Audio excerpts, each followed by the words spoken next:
You can definitely tell we're getting to the end of the WWE year. Just the other day I was thinking to myself, I guess it's the Shield that the company has decided to bring back to fill this latter part of 2017, because on this latter part, that's always where somebody gets brought back. That's just the way of things. That's just the structure.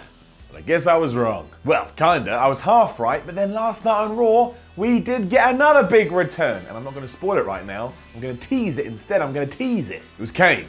It was Kane. Yeah. I'm Simon Miller from What Culture. You're watching Ups and Downs for Raw. So let's get on with it and give the good bits an up and the bad bits a down.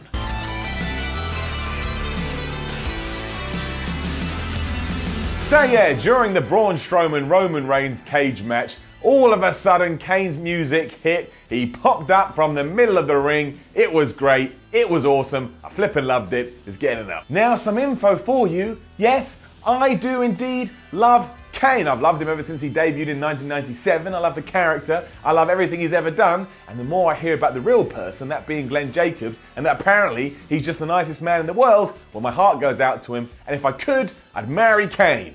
I stand by that. The only weird thing about all this is that I thought that Glenn Jacobs was running for the mayor of Knoxville or something. This is quite a strange return in that sense, but I guess he did beat up Roman Reigns. And if you want to get on people's good side, he beat up Roman Reigns. So now those people will probably go vote for him. Now, not only did he beat the wazoo out of Roman Reigns, but he's also joined the Mrs. TLC team. So yes, now it's 5-on-3. And again, that is a bit strange as well, but I don't care. You want to know why? Because I love Kane. I love Kane. I love Kane. The steel cage match itself is also going to get an up, because that was just a lot of fun as well. Braun and Roman beat the hell out of each other like they always do, and the Bar got involved, and the rest of the Shield guys got involved before they were taken out and pulled into a garage or something like that. It was just an adrenaline-fueled rush. In fact, everything the Shield did do on Raw was just a massive up. They came out in their old gear, they had their old music with the Echo, Lima, Delta nonsense, whatever that is. But it was just fun. It was just fun. I'm going to use the word a lot every time I talk about the Shield, because nostalgia is fun. This was nostalgia. I loved it. I loved it. That's another word. Fun and love. That's what I'm all about today. Simon Miller here with the fun and with the love. Well, I say that, but then after this opening segment, well, we're heading right back into down territory, so here's our first down. For some reason, we got a tag team match between the Good Brothers and Elias versus Titus O'Neil, Apollo Crews, and Jason Jordan. Huh? Now, it was quite funny at the start because Anderson and Gallows hand up no end, but the end of the bout saw Apollo Crews pin Anderson. What's the point? Why do we do this? This just felt so pointless, and I can't believe anybody cared. And once again, why do we just throw these things into the well? Why can't we plan some stuff out? Why can't we have some thought behind this? Especially when I thought we were building Elias. I thought that was the whole point of Elias right now, was to try and get him to the next level, and here he felt like cannon fodder.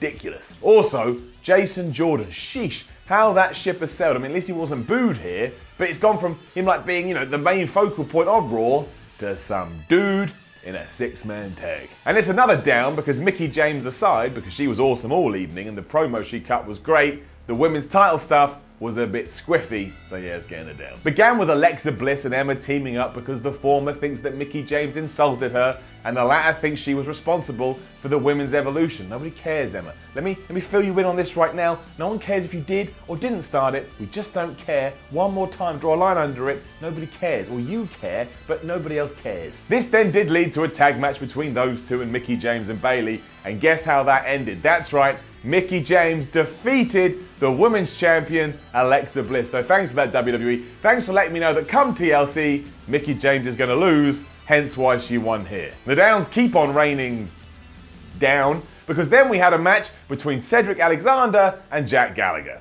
And yeah, it was a down. For one, they had no time to do absolutely anything, so what did you expect them to come up with here? But also, before the match, WWE felt the need to have some kind of highlight package letting us know that Jack Gallagher is now a heel. Now, I don't know about you, but if you are so unconfident in your own product, you feel like you need to remind the audience of what's happening on another show, I think you may need to start changing things up. And I can't believe it, but after all this, we've got to give out another down, because then we had Sasha Banks versus Alicia Fox. And again, I was like, why are we seeing this? We saw this in the spring, and also their motivations made no sense. It seems that Fox is mad that she doesn't have enough merchandise and doesn't actually believe that Banks made her tap out last week, even though we all saw that with our own eyes, and they had a match here on Raw, and once again Sasha Banks made Alicia Fox tap out. This made Fox scream and shout a lot, and it made me think about turning off my TV. I will give it up to the 205 Live segment though, because it did kind of show some sort of progression. It did start with Enzo coming out and being like, oh, I can't believe what happened with the title. And then Callisto came out and was like, hey, I've got the title now. And then for some weird reason, Enzo now has a posse of his own. He's got goons like Noam Dar and Tony Nese. And the only thing I don't get is, a couple of weeks ago, Enzo went around the whole division and insulted them all, and now a few weeks later they're all his best buddies. So that needs to be explained, but at least this is all growing, it's progressing, it's developing. I'll be honest with you though, I just miss Neville. It's only been a week or so, but I miss Neville. A huge up for the tag team title match between Ambrose and Rollins and the Bar though, because although we have seen it a lot, once again they proved how good their chemistry was. This is the best match on Raw. So now, Ambrose and Rollins did retain, the crowd was into this like crazy, and it was just made for a fine spectacle. That's all it is, that's all there is. 4 great wrestlers doing 4 great wrestling things. Well, not 4 great wrestling things, there are a lot of great wrestling things. The point being that together, as a unit, they're great wrestling things. Oh, it's all gone bad. It's all gone bad. Let's move on to the next segment, which was everything that happened with Curtis Axel. That was bizarre. Getting it down. As it transpired, a stipulation was put in place that if Braun Strowman did indeed win his cage match, that the Miz's team at TLC could have a 5th member, and yes, Curtis Axel wanted to be that man. He was going to prove this to his potential teammates by saying he was going to hunt down Roman Reigns and beat him up.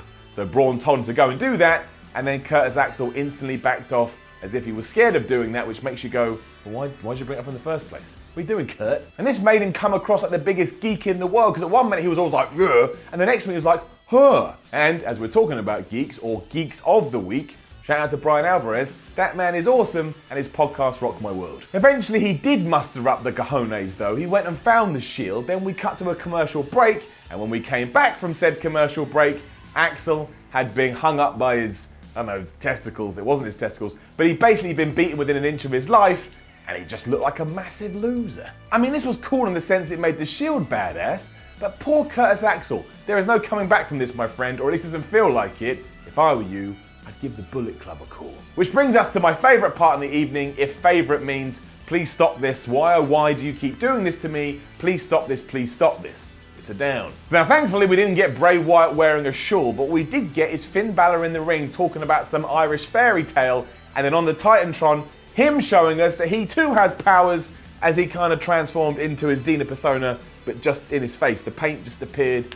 I mean, it was nonsense. It was absolute nonsense. Now, what I'm meant to take away from this, I think, is that Finn Balor also has hocus pocus voodoo stuff that he can control. But both men have terrible powers. One can wear a shawl over his head and then dress up in drag and pretend he's a woman, and the other can paint his face in a moment's notice. It's not exactly Batman or Superman, is it? And the worst part is, I just don't want to see them fight anymore. It doesn't feel real. It doesn't feel legit. I just want them to split away and maybe even reset both their characters. I don't like this. I know you're going to come at me on Twitter and go, rah, rah, you're wrong, you're wrong. Maybe I am wrong, but I like what I like, and I don't like what I don't like. It's as simple as that. Also, if Bray Wyatt turns up at TLC as Sister Abigail, I'm quitting life. And that was Raw, and while it did have some ups and downs, ultimately, all this Shield stuff is great, and Kane coming back rocked my world. So as far as I'm concerned, it was a great show. It was a great go-home show for TLC, and I'm excited about that main event. Now, don't forget to leave a comment below and let us know what you thought about last night's Raw. Like, share, and subscribe.